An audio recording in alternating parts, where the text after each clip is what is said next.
Hi dear student. आज किसी class का वीडियो नहीं बनाकर हम आपको एक सापेक्ष शब्द का मतलब समझाएंगे। इस वीडियो में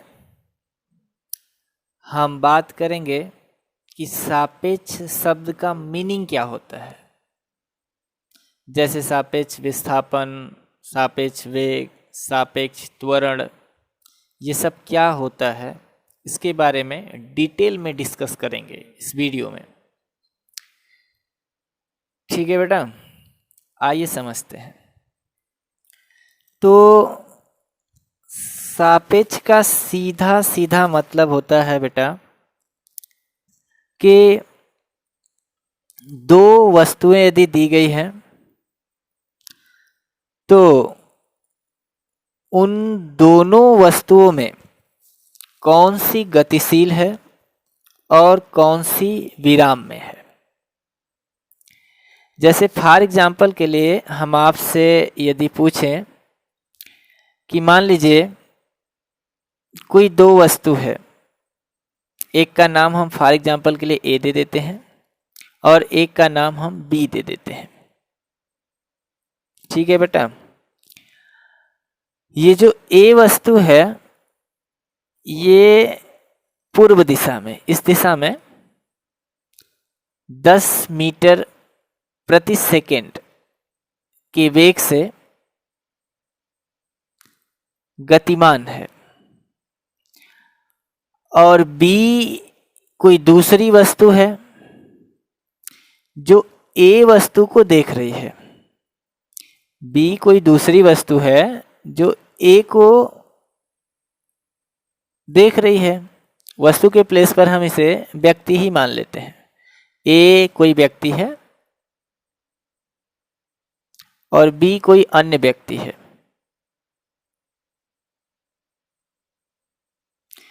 ठीक है बेटा, ए व्यक्ति जो है वो 10 मीटर पर सेकेंड के वेग से पूर्व दिशा में जा रहा है और बी व्यक्ति विराम में है। ये किस में है? विराम में। विराम मतलब रुका हुआ है। ठीक है बेटा, तो यदि बी व्यक्ति ए व्यक्ति को देखेगा, जो बी व्यक्ति है वह ए व्यक्ति को देखेगा तो क्या कहेगा? यही ना कि जो ए व्यक्ति है वो 1 सेकेंड में 10 मीटर दूरी तय कर रहा है, क्योंकि हम फ्रेम ऑफ रेफरेंस यानी जो निर्देश बिंदु मान रहे हैं वो बी को मान रहे हैं और बी चूंकि स्थिर है तो बी के सापेक्ष यदि ए की बातचीत करें, हम ए का वेग पता करने की कोशिश करें तो बी चूंकि स्थिर है और ए गतिशील है तो बी के सापेक्ष ए का जो वेग होगा वो 10 मीटर प्रति सेकेंड होगा। यानी ए 1 सेकेंड में 10 मीटर की दूरी तय कर देगा बी की तुलना में, क्योंकि बी तो रुका है। लेकिन यदि हम आपसे ये कहें कि जो ए है ये ए मान लीजिए पूर्व दिशा में ही यदि ये 20 मीटर प्रति सेकेंड के वेग से जा रहा है और जो ए है जो बी है वो इसी ए के पैरेलल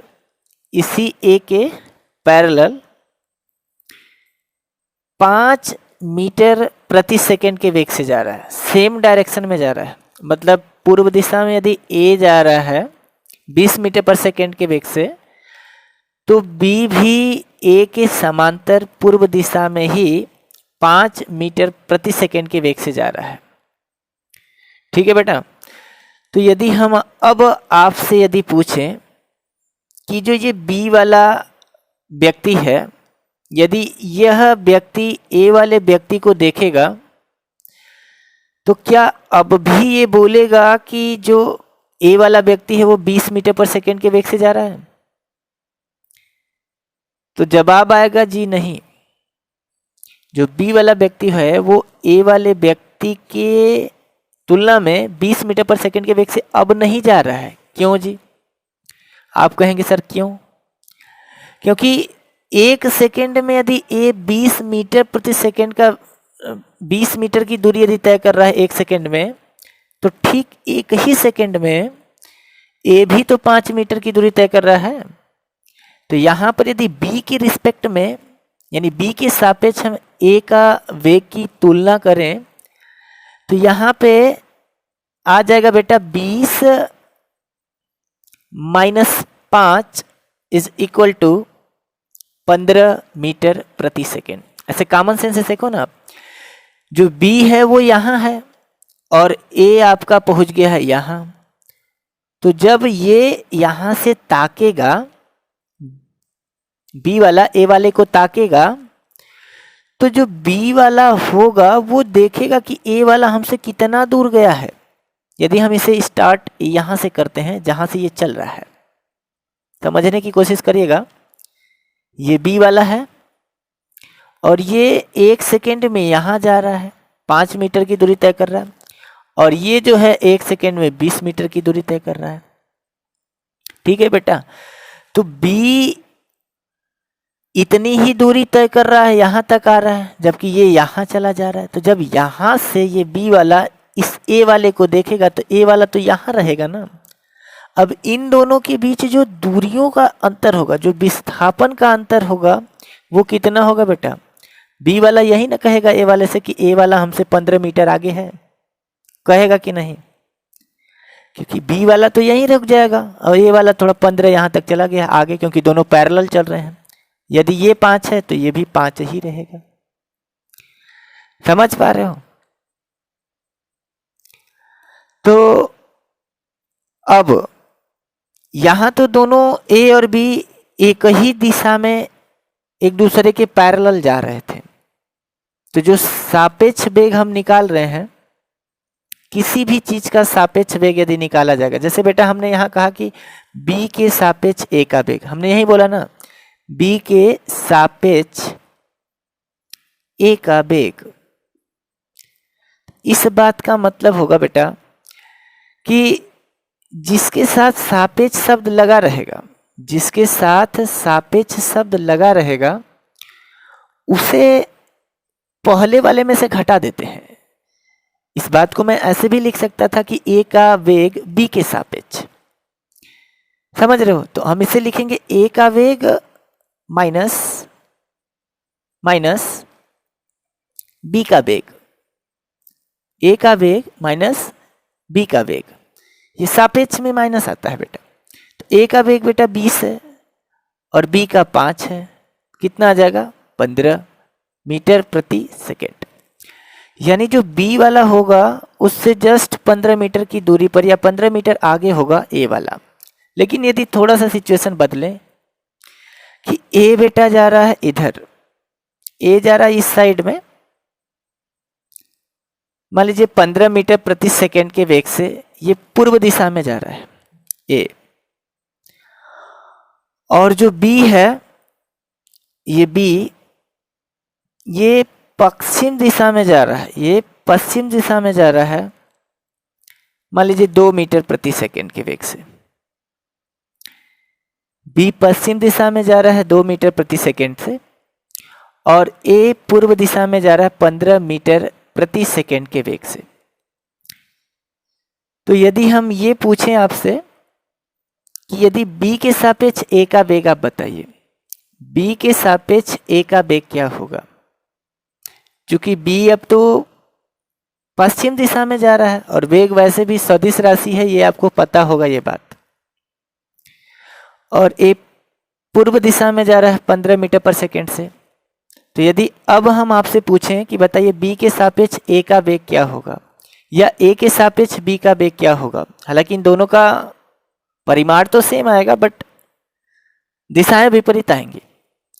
तो यदि बी के सापेक्ष ए का वेग हम आपसे पूछें, बी के सापेक्ष ए का वेग, बी के सापेक्ष ए का वेग,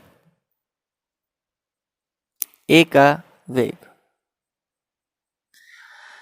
यानी इसे कोडिंग भाषा में लिखने की कोशिश करें बेटा कि बी के सापेक्ष ए का वेग, बी के सापेक्ष ए का वेग, तो इसे कैसे लिखेंगे, भी ए बी। इसका मतलब क्या होगा कि जो भी ए होगा, मैंने अभी बताया था कि जिसके साथ सापेक्ष शब्द लगा रहता है उसे घटा देते हैं, तो घटा देंगे, ये तो सूत्र का माइनस आ रहा है। और चूंकि बेटा जो बी है वो तो ए के विपरीत दिशा में है, तो उसका वेग का भी तो चिन्ह दोगे ना। यदि इसके वेग को पॉजिटिव साइन दोगे ए वाले को, तो बी वाले को माइनस देना पड़ेगा, क्योंकि बी वाला अब तो विपरीत जा रहा है, तो उसे माइनस भी लिखना पड़ेगा। समझ पा रहे हो? अब माइनस माइनस क्या हो जाएगा, प्लस हो जाएगा। यानी यदि दो व्यक्ति या पिंड एक दूसरे के विपरीत दिशा में जा रहे हैं, तो यदि किसी एक के सापेक्ष दूसरे का वेग पूछा जाए तो उनके वेग के परिमाण को जोड़ देते हैं।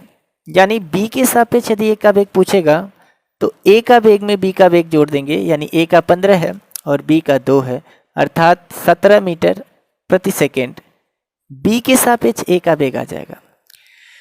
क्यों बेटा, देखो बी 1 सेकेंड में 2 मीटर चल के यहाँ आ जाएगा और ए 1 सेकेंड में 15 मीटर चल के यहाँ आ जाएगा, तब इन दोनों के बीच का जो डिस्टेंस होगा बेटा वो कितना होगा। अब जो बी है वो तो यहाँ आ गया है ना, तो ये दूरी कितनी है, ये 2 हो जाएगी और ये 15, क्योंकि दूरी तो स्केलर है ना जी, अदिश है, उसमें तो दिशा थोड़ा होता है। तो 2 ये और 15 ये, यानी बी को लगेगा कि जो ए है वो हमसे कितना विपरीत दिशा में कितनी दूरी पर है, तो कितनी दूरी पर होगा, 17 मीटर की दूरी पर होगा। होगा कि नहीं होगा? इसलिए यहाँ पे जो ये 17 मीटर पर सेकेंड आ रहा है ये विपरीत दिशा का वेग आ रहा है, बल्कि बी के सापेक्ष ए का आ रहा है। लेकिन यहीं पे मैं पूछता कि ए के सापेक्ष बी का वेग बताओ, ए के सापेक्ष बी का वेग बताओ, तो आप क्या करते, बी के वेग में ए का वेग जोड़ देते। दोनों यदि विपरीत होता तब भी 17 ही आता। समझ पा रहे हो बात कि नहीं? तब भी तो 17 ही आता। तो सापेक्ष का मीनिंग क्या है बेटा, यहां पर हमने आपको वेग लेके समझाया, सापेक्ष वेग। ओनली यदि विस्थापन के बारे में पूछा जाए, जैसे कि एक बच्चे ने कमेंट किया था कि सर हमने कहीं पे पढ़ा था कि लिखा था कि मेरा स्कूल स्टेशन से 50 मीटर की दूरी पर है। उन्होंने लिखा था कि मेरे स्कूल की जो दूरी है वो स्टेशन के सापेक्ष 50 मीटर की दूरी पर है। इसका मतलब क्या है? तो ये स्कूल है बेटा,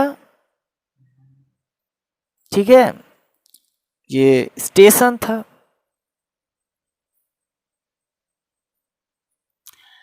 उन्होंने पूछा था कि सर स्कूल से स्टेशन के सापेक्ष जो स्कूल की दूरी है वो 50 मीटर है, इसका मतलब क्या है?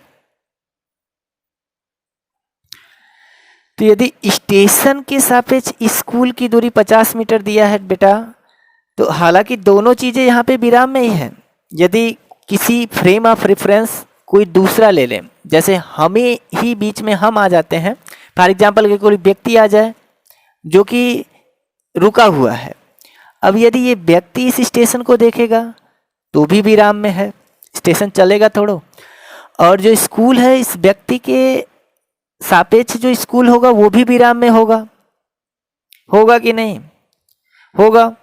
लेकिन यदि कोई व्यक्ति ट्रेन में है, ट्रेन में वो जा रहा है और वो ट्रेन में बैठा हुआ व्यक्ति इस स्टेशन के पास से गुजरेगा, उसे लगेगा कि ये गतिशील है। ऐसा आपने फील किया होगा जब बस वगैरह में आप बैठते हैं तो लगता है कि पेड़ भी चल रहा है, वहां पे सापेक्ष आता है।